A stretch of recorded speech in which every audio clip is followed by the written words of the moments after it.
बहुत बहुत स्वागत है आपका हमारे चैनल में। 7 तारीख समय 4 बजे के आसपास और इस वक्त हम मौजूद है राष्ट्रपति भवन और हमारे पीछे आप देख रहे हैं गृह मंत्रालय। बॉम्बे से आए हैं गौतम अग्रवाल जी। मुंबई से गौतम अग्रवाल जी आए हैं। एक क्रांतिकारी हम इनको कह रहे हैं कि इन्होंने कुछ समय पहले भी आवाज़ उठाई थी और शायद वो कार्यवाही हुई है नहीं हुई है। और आज गृह मंत्रालय पर जब आए हैं तो क्या विषय है और क्या कुछ कहना चाहते हैं? सर, सभी भारतीयों को मेरा प्रणाम और न्याय देवता जिनको मैंने संज्ञा दी है, माननीय प्रधानमंत्री यशस्वी प्रधानमंत्री जी और माननीय अमित शाह गृह मंत्री जी जिनको मैंने भारत रक्षक की संज्ञा दी है, से मेरा नम्र विनती है कि सर जो इस शत्रु संपत्ति घोटाले और टेरर फंडिंग की कंप्लेन लेके मैं 2022 से घूम रहा हूँ, एजेंसियों के चक्कर काट रहा हूँ, आज तक उस पर कोई कार्रवाई नहीं। ये मेरी अंतिम अरदास है सबसे और भारतवासियों से कि इस चीज़ को आगे उठाया जाए। आज मैं एनआईए हेडक्वार्टर जाके आया हूँ जहाँ मुझे माननीय सदानंद दाते जी जो मीरा भाईंदर पुलिस के कमिश्नर भी रहे हैं और अभी रिसेंटली एनआईए के चीफ बने हैं, जो इस एरिया से मीरा भाईंदर क्षेत्र से अच्छी तरह वाकिफ़ है, जिन लोगों के खिलाफ मेरी कंप्लेन है उनके चरित्र से और इस संदर्भ से भी वाकिफ़ हैं और शायद थोड़ा बहुत मेरे चरित्र से भी वाकिफ़ हैं। और मैं ईडी मुख्यालय भी जाके आया हूँ और अभी मैं गृह मंत्रालय में भी जाके आया हूँ जहाँ से मुझे दूसरी एनबीसीसी बिल्डिंग में जाके सेक्रेटरी साहब को मिलने के लिए कहा गया है। ये सारी चीज़ें मैं कर करके 1.5-2 साल से थक गया हूँ। मैं एनसीसी स्टूडेंट हूँ, देशभक्ति मेरे खून में बचपन में ही आई थी जब मैं स्कूल में एनसीसी स्टूडेंट रहा था, लेकिन मैं भी हार्ड मास का व्यक्ति हूँ। अब मैं थक गया हूँ। मैं आखिरी इसको मैं चेतावनी नहीं कहूँगा, मैं आखिरी निवेदन कहूँगा माननीय यशस्वी न्याय देवता प्रधानमंत्री नरेंद्र मोदी जी को और भारत रक्षक गृह मंत्री अमित शाह जी को कि शनिवार शाम 5 बजे तक अगर इस चीज़ पे कार्रवाई नहीं हुई, अगर मेरी कंप्लेन सच्ची है तो इस पे कार्रवाई हो, नहीं तो मुझे जेल के पीछे डाला जाए, नहीं तो 5:15 बजे मैं जंतर मंतर पे आत्मदहन करूंगा। सर ऐसा निर्णय क्यों, क्या वजह है? सर क्या आप बताइए सर, ऐसा निर्णय क्यों? आपने तो इस स्टोरी को फॉलो किया है सर, मैं क्या करूं अब? मैं राष्ट्रपति चुनाव सामने राष्ट्रपति भवन है सर, राष्ट्रपति जी ने 8-9 महीने पहले अमित शाह जी को लेटर लिखा था कि इस पे कार्रवाई हो, आज तक कुछ नहीं हुआ।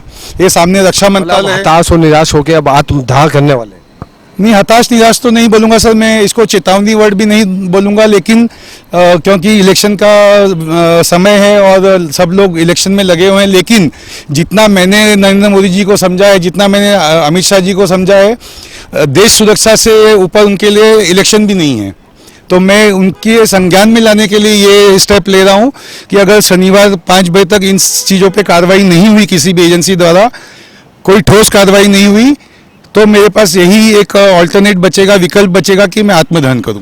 भारत सरकार से कुछ संदेश देना चाहते हैं हमारे चैनल के माध्यम से? संदेश यही है कि सर देश विरोधी जिन लोगों के खिलाफ मैंने आवाज़ उठाई है, शत्रु संपत्ति घोटाला और टेरर फंडिंग से रिलेटेड, जिसमें आनंद अग्रवाल, मंटू अग्रवाल, जॉर्डन परेरा, दिलेश शाह, बाकी जो वहाँ के लोग हैं जिनके खिलाफ कंप्लेन की है, वो बहुत बड़े लोग हैं, उनके हाथ बहुत बड़े हैं।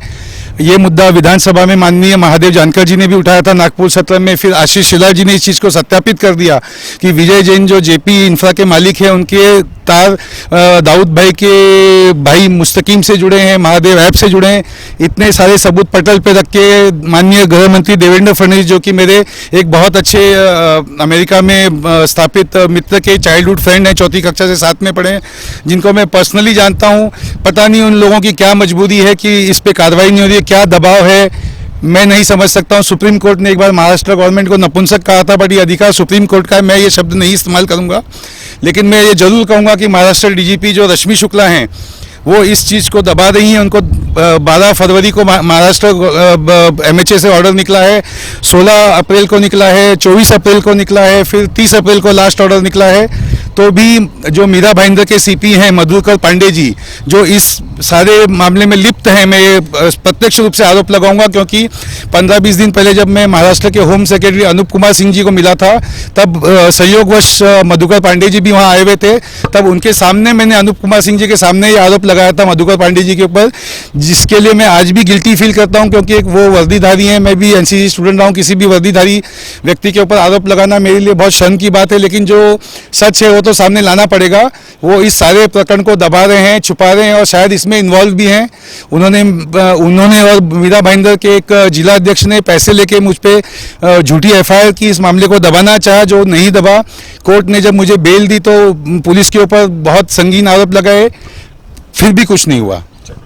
अब इन्होंने एक खुली चेतावनी दे दी है कि शनिवार के दिन एक बड़ा कदम उठा रहे हैं। उनकी मांग है, गौतम जी की मांग है कि वो सरकार को जो उन्होंने दस्तावेज दिए है सरकार कार्रवाई करे, ऐसा इनका कहना है। और इन्होंने एक बात और कही, अगर ये सत्य है तो उनका साथ दिया जाए, अगर ये झूठ है तो उन पर मुकदमा दर्ज किया जाए। फिलहाल के लिए एक छोटी सी बात और जोड़ना चाहूँगा सर। अभी तक इस पूरे प्रकरण में अगर किन्हीं दो व्यक्तियों ने मेरा साथ दिया है तो मैं उनका नाम अंकित करना चाहूँगा सर। वो है अनूप कुमार सिंह जी जो महाराष्ट्र गवर्नमेंट के होम सेक्रेटरी हैं, और श्री राजेश गोविल जी जो उप सचिव हैं, जिन्होंने मेरी बात सुनी और मुझे हेल्प किया।